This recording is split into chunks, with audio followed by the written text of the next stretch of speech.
El aplauso para recibirlo. Bienvenido, Pablo Furrique.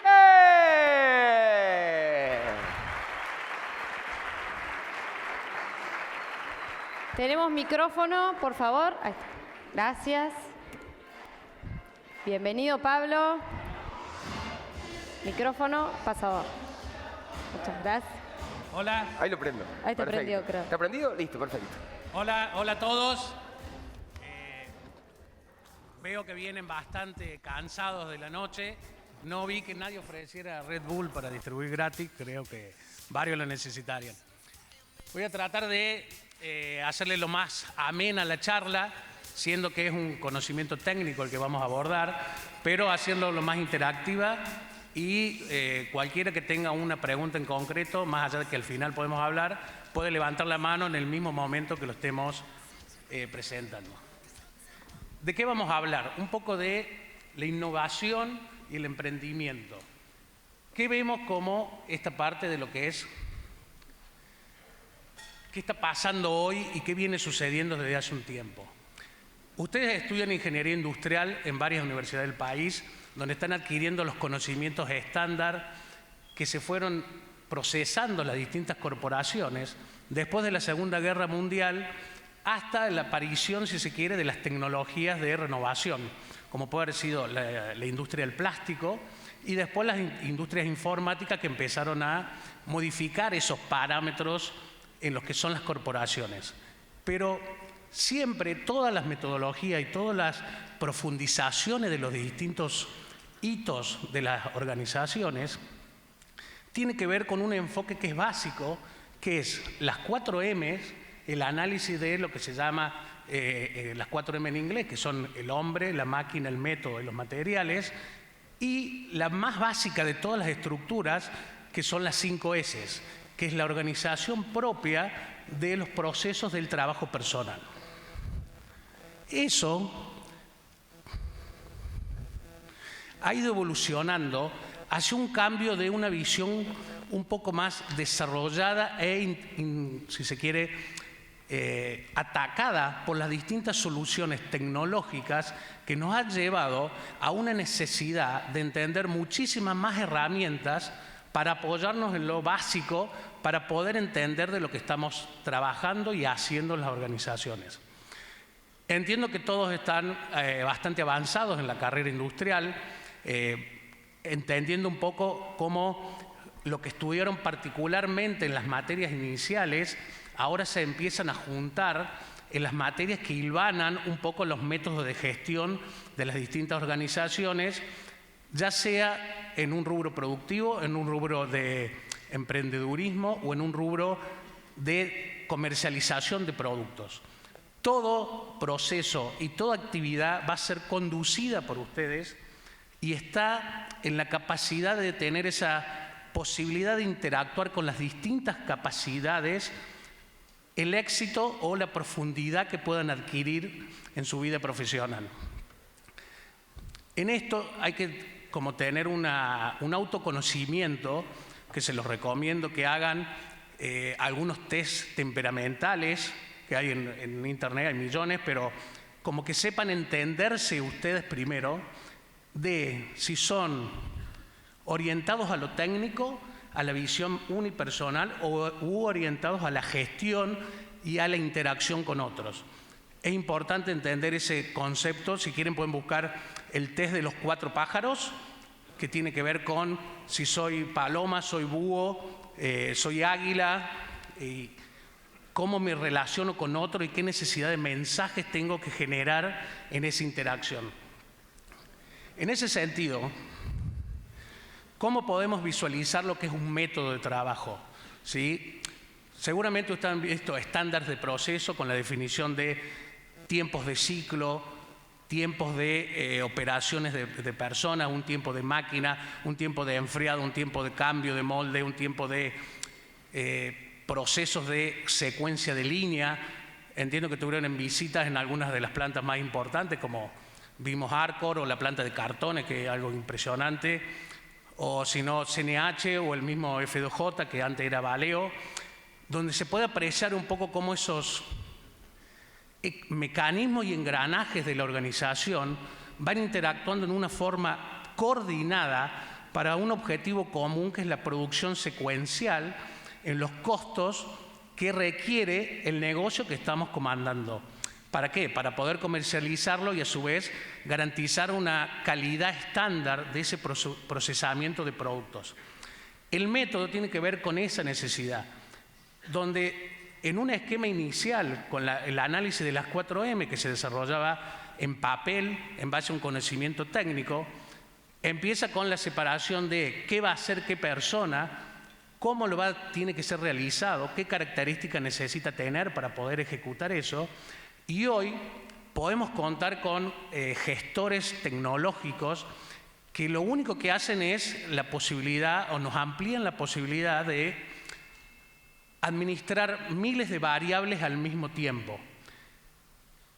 Piensen que si ustedes se ponen a diseñar esto que veíamos recién, como la basura selectiva por tipo de basura, uno puede tomar la variable de definir como el esquema de frente, que es esos 3 tachos de basura con distintos colores para el tipo de basura que estoy tirando, y después tiene un esquema o un subproceso que es quién colecta esa basura. Habrán visto en las organizaciones, o es común ver en la calle, que tiramos la basura diferenciada, pero después el que la viene a buscar agarra una bolsa más grande, junta todo ahí y se lo lleva.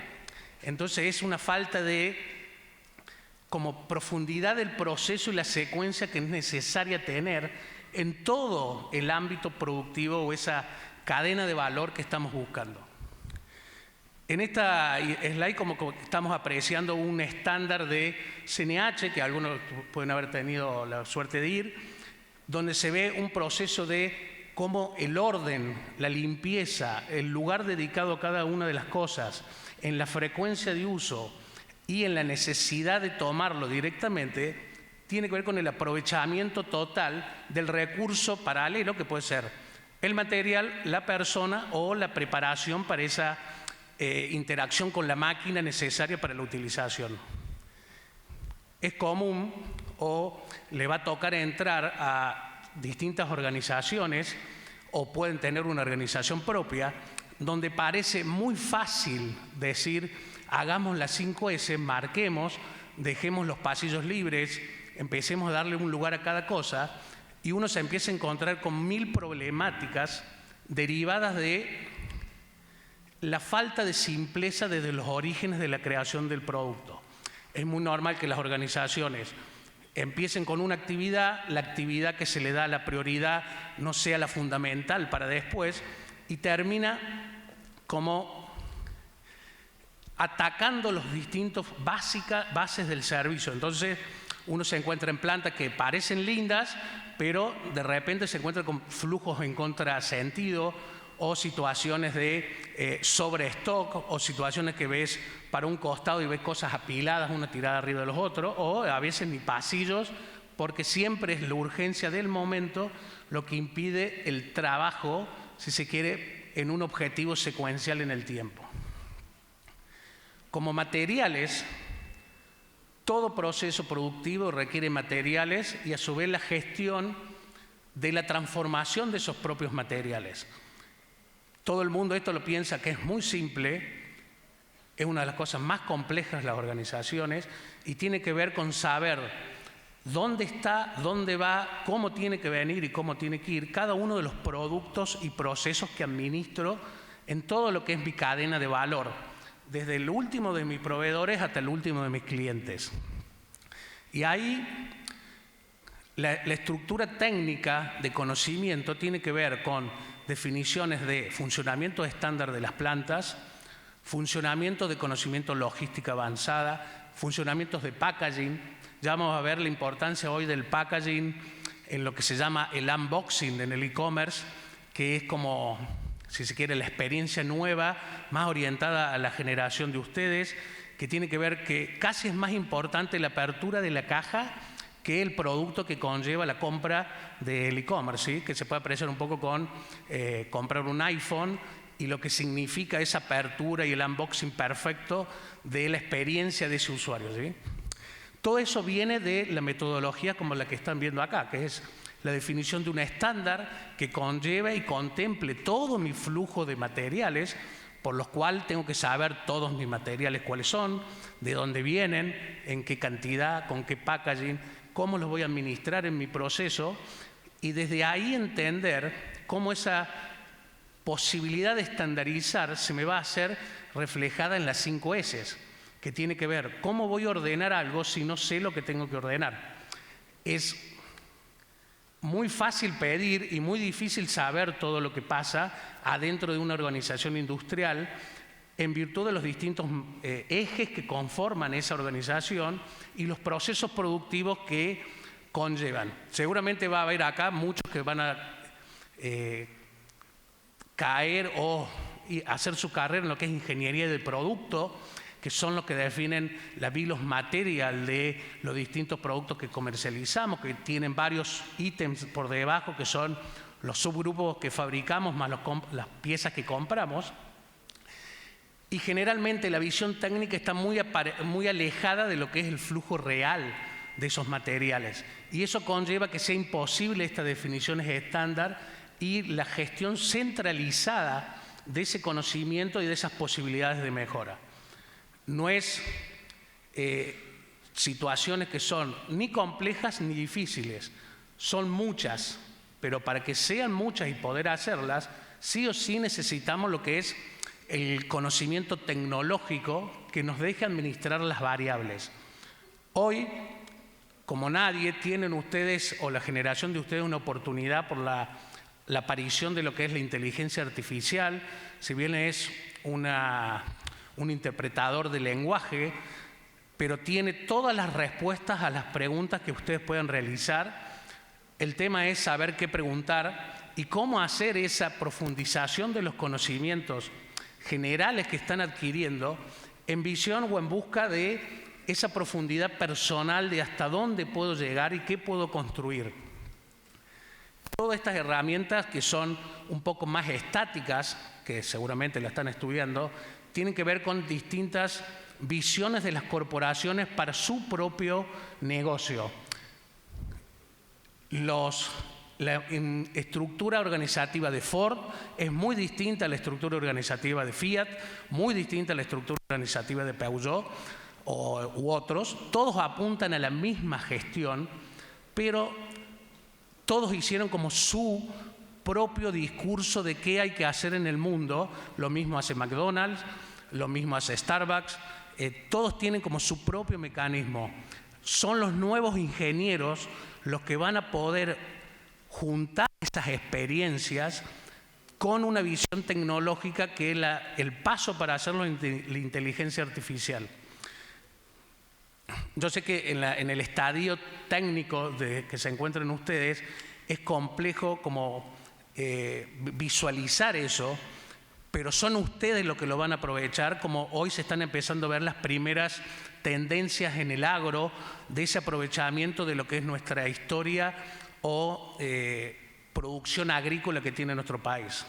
Hay unos chicos que si quieren después los pueden buscar, que se llama Deep Agro, que desarrollaron una tecnología que en base a cámaras, cuando vas fertilizando o vas atacando las malezas, detecta dónde está la maleza y solo le hace el spray en ese lugar, con una reducción del 35 al 40% del costo de lo que es el atacar las malezas en el campo.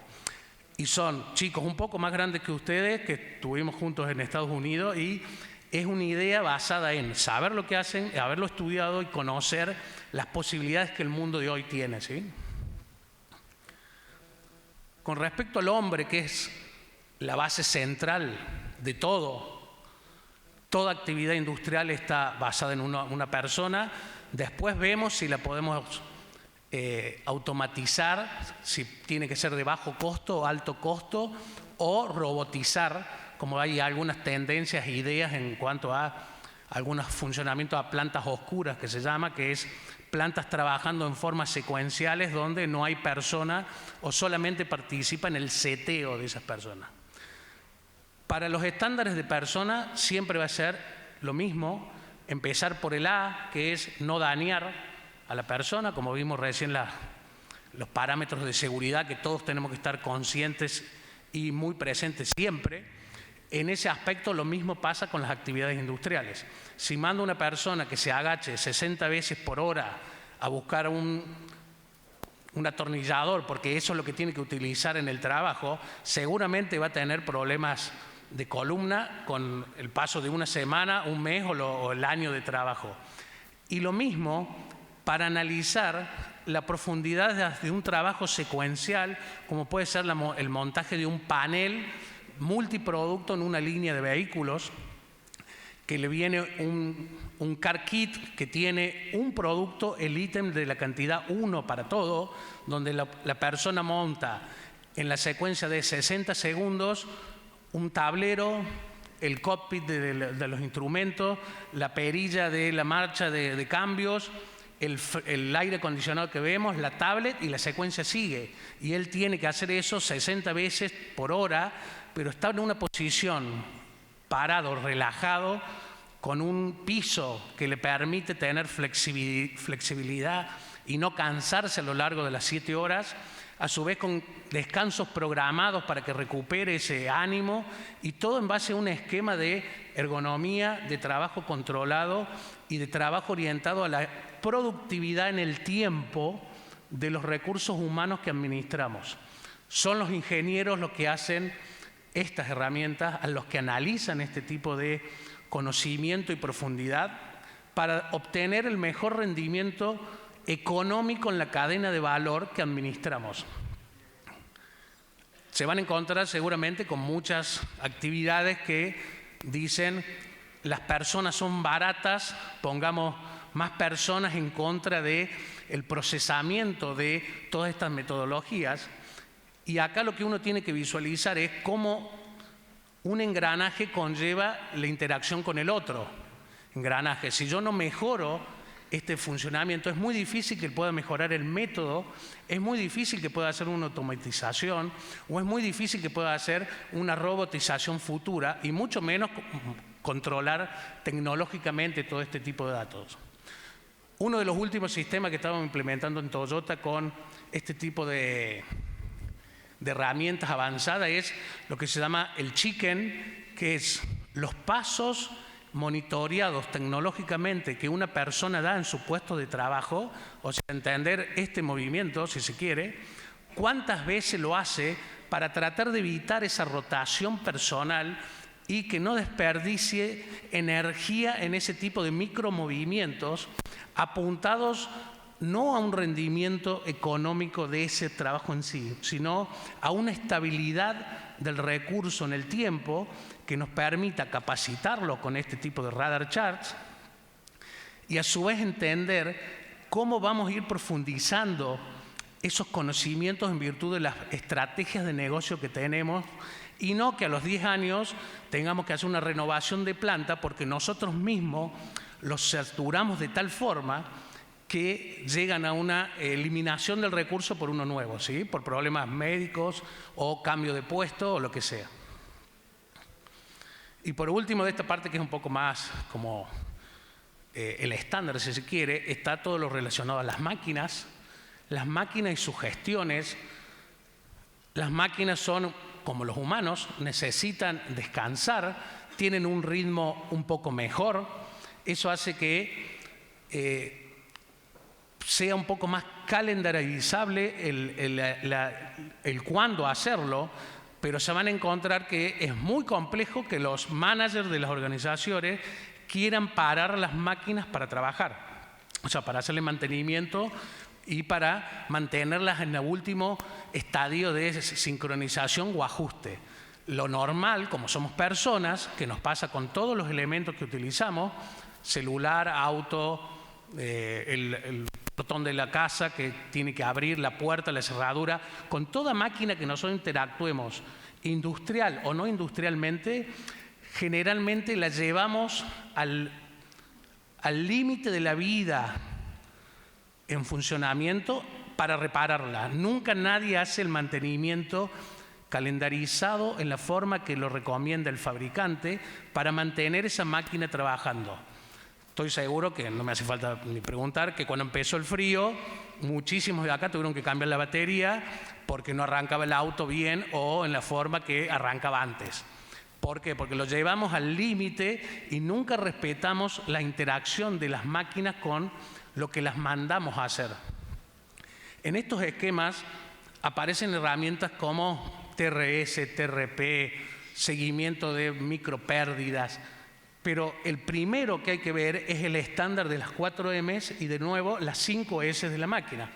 Antes de ver cómo hacer un cambio, como habrán visto en Narcos, que cambian la secuencia de un producto a otro en un segundo y en la caja se hace en automático y caen los productos adentro y sale empaquetado. Antes de hacer eso, tenés que entender perfectamente cómo tiene que estar disponibilizada la máquina, a qué temperatura, a qué nivelación, cuáles son los inputs o las corrientes estándar que necesitas, que los enchufes sean, si se quieren, todos los mismos, con los mismos colores, para que permita esos ajustes y cambios entre fichas y técnicas, o los moldes de inyección, o lo que son los espacios para las distintas mercaderías que van llegando. Si yo estoy produciendo el ítem A y cuando salto al ítem B tengo que hacer toda una reingeniería de mi línea, no estoy orientado a lo que es el SMED de la máquina, que tiene que ver con esto de generar cambios de productividad y de producto sin impactar la secuencia de las personas ni del método de trabajo. Porque parar, para muchas de las organizaciones, es plata tirada y el de mantenimiento es una persona que es un bombero que cubre las emergencias.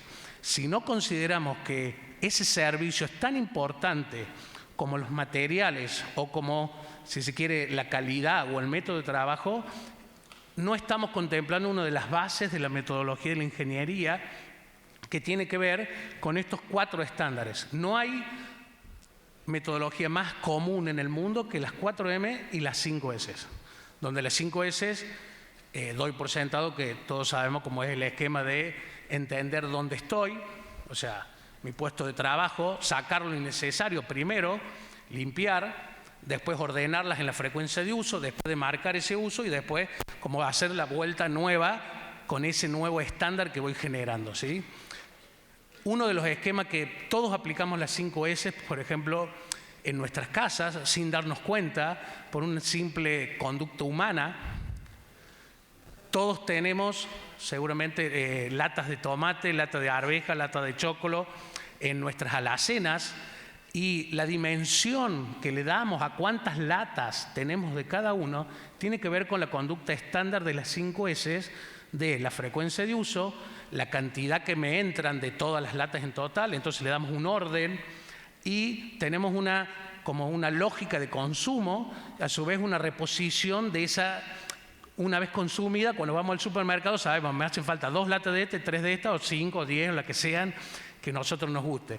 Pero a ninguno de ustedes se le ocurre, ni se le va a ocurrir, comprar 100 latas de tomate porque no tenés el espacio, salvo que te guste, por ahí como los americanos, tener esos sótanos con millones de aguas y millones de latas, que no es una conducta típica humana.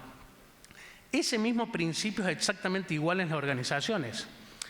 Si vos estás administrando materiales en un espacio dado y tenés que vender en cierta característica, como por ejemplo habrán visto los camiones saliendo de CNH o de F2J o no sé qué otro lugar fueron, pero todos básicamente es una misma secuencia de un gate de entrada, un gate de salida, que tiene que ver con la capacidad productiva de esa planta.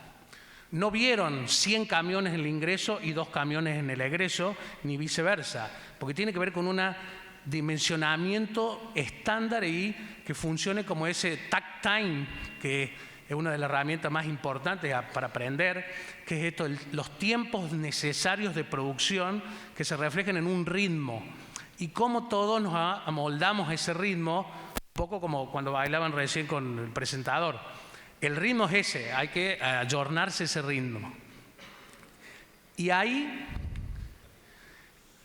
es donde vienen los desvíos de los estándares. Muchos de ustedes seguramente van a ser del servicio de compras de las empresas que tienen un objetivo encontrado con el que es el servicio de operaciones de la empresa, con el servicio financiero de la empresa.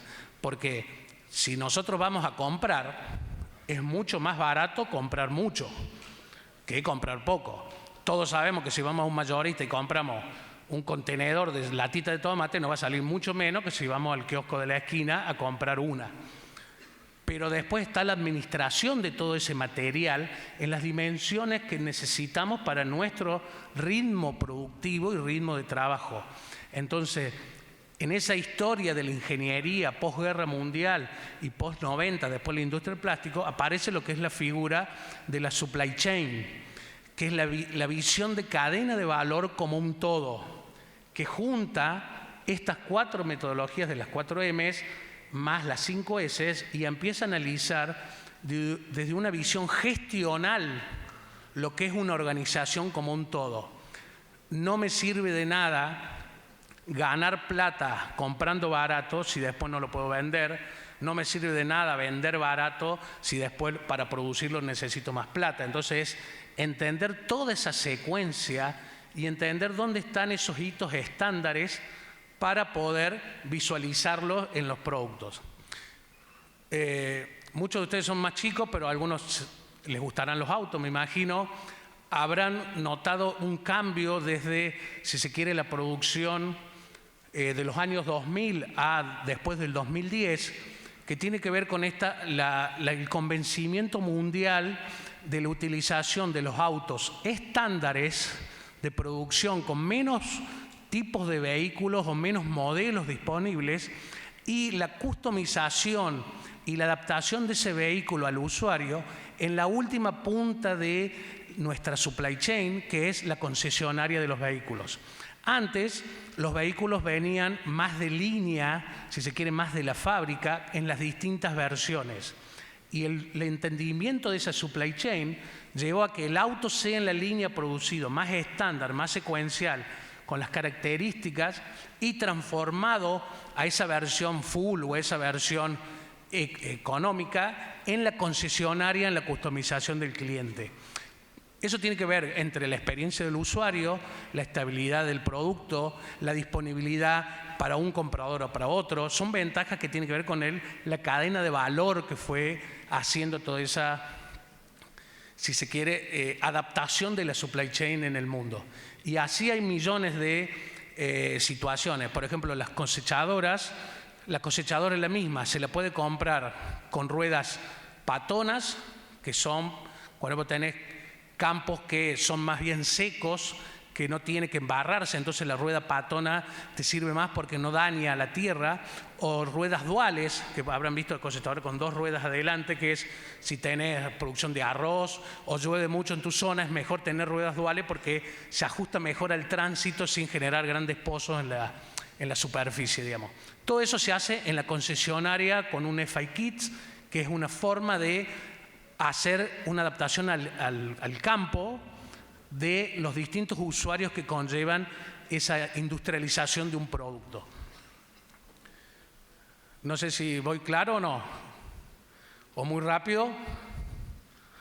¿Vamos bien? Bueno. Y ahora quería hablarle un poco de, después de este paso industrial, después les dejo que hagan preguntas, un poco del e-commerce, que es un poco la transformación que al menos yo personalmente, después de trabajar 22 años en el mundo corporativo, me pasé a un nuevo esquema que es el e-commerce, que tiene algo para mí muy característico, que es una visión simple, externa. O sea, toda persona hoy ve, o en TikTok, en Instagram, en Facebook o lo que sea, e-commerce, y tiene una visión simple de lo que significa. ¿Qué es? Un producto que se arma, compro algo, lo pongo a la venta, me consigo la gente, me pagan y ya estoy, y empiezo a vender cada vez más. Si tengo un local, más fácil todavía, porque ya hago eso, o sea, le doy más circulación a mi actividad. Eso que se ve tan simple tiene algunas particularidades que son muy complejas. Primero, la masividad de las distintas ofertas e interacciones que hay, porque todos pueden hacer lo mismo. Entonces, esta visión simplista, que me imagino que todos compran por e-commerce, a distintas partes del mundo hoy, cada vez más, y las opciones de productos está como haciéndose muy variada y muy constante, les hizo creer a muchos que, como ya estaban en el rubro del retail o en la venta de productos, podían utilizar este nuevo canal para hacer una escalada de cantidad de negocios posibles. Esa visión simple se transforma en una construcción muy compleja. ¿En qué sentido? Hay como 3 bloques centrales en lo que es el e-commerce. Lo primero que tengo que hacer es cómo voy a conseguir el tráfico a mi tienda, porque todos hacen lo mismo, digamos. Para conseguir tráfico tenés que poner publicidad o leads o ads, como le quieran llamar, en lo que es la estructura de Meta, la estructura de Instagram, de TikTok, de Facebook, por mensajería, por contacto de WhatsApp, por lo que quieran, pero todos están haciendo lo mismo. Entonces, empieza a tener una construcción compleja para entender el hashtag, el lead a que estoy apuntando, la palabra clave, el segmento de mercado, la dimensión edad, la dimensión ciudad, la dimensión población, la dimensión país, porque siempre hay alguien que está interactuando con mi mismo algoritmo, que se va aprendiendo y entendiendo lo que vos querés, pero esa escalada en el tiempo te sale cada vez más plata, porque para mantener el ritmo tenés que mejorar eso. Después tiene una oferta que es cómo paso todo eso cuando viene la gente a mi página. O sea, que le guste la foto, que le guste el video. Habrán visto que hoy está mutando a lo que es un poco el contenido audiovisual para la transformación de la compra final. Lo que antes era una foto y a veces un croquis, hoy si no tiene ese contenido audiovisual se está haciendo más complejo la venta, generalmente en un vivo o en una compra momentánea puntual para obtener esa venta. Y después de todo eso tenés que lograr que hagan el clic. El clic es que te paguen, que funcione la tarjeta, que tenga las cuotas, que tenga los programas, que tenga el saldo, que tenga las opciones vos que el cliente quiere, que le respondas en tiempo y todas esas situaciones que, bueno, ustedes como usuarios por ahí lo ven más del otro lado, pero eso tiene esa complejidad de construcción. Epic funciona ahí, enganchado al carrito de compras. Cuando ya compraste, nosotros somos los que lo buscamos y lo llevamos al cliente final. Eso es lo que hacemos acá en Argentina, en México, Chile, en Brasil. Eso es la última milla, es la última experiencia, es desde que el producto tiene un dueño, ir a buscarlo y llevárselo a la casa. Esa construcción es la que hemos hecho a través del tiempo. Y eso tiene una diferenciación con lo que es la estructura de la supply chain definida y cierta, dada como Amazon, que es como ellos quieren, de la forma que ellos quieren, en las posibles experiencias que ellos definieron. Nosotros definimos hacer una multicomunidad de servicios que no tiene que ver con lo que nosotros queremos, sino con lo que los clientes quieren. Es una visión sería una diferenciación entre push flow, que es un poco el concepto de Amazon y si se quiere Mercado Libre, con un poco el concepto japonés del pull flow, que es orientado al cliente final, ir sumando todas esas experiencias distintivas que van a hacer que esté orientado a ese cliente final y no en una visión empujada. Una de las cosas que seguramente son casi todos usuarios de Mercado Libre, en el país, o ahora Shein, Temu, Amazon, lo que sea, habrán visto que la opción hasta el carrito, o sea, hasta que pago, es como un camino súper amplio y flexible para mí. Y cuando llega la visión de la logística es un camino más empujado, donde no están las informaciones tan claras o tan predecibles o tan ajustables al usuario. Eso es porque están empujadas hasta ahí, todavía no llegaron a esa última milla. Nosotros tratamos la construcción al revés, tratar de ir al usuario final y darle las opciones que él necesita para que se ajuste a ese flujo que viene, que es la entrega. Bueno, les dejo mis contactos por cualquier cosa, siempre disponible, y obviamente le abro a preguntas que quiera realizar alguien. Perdón.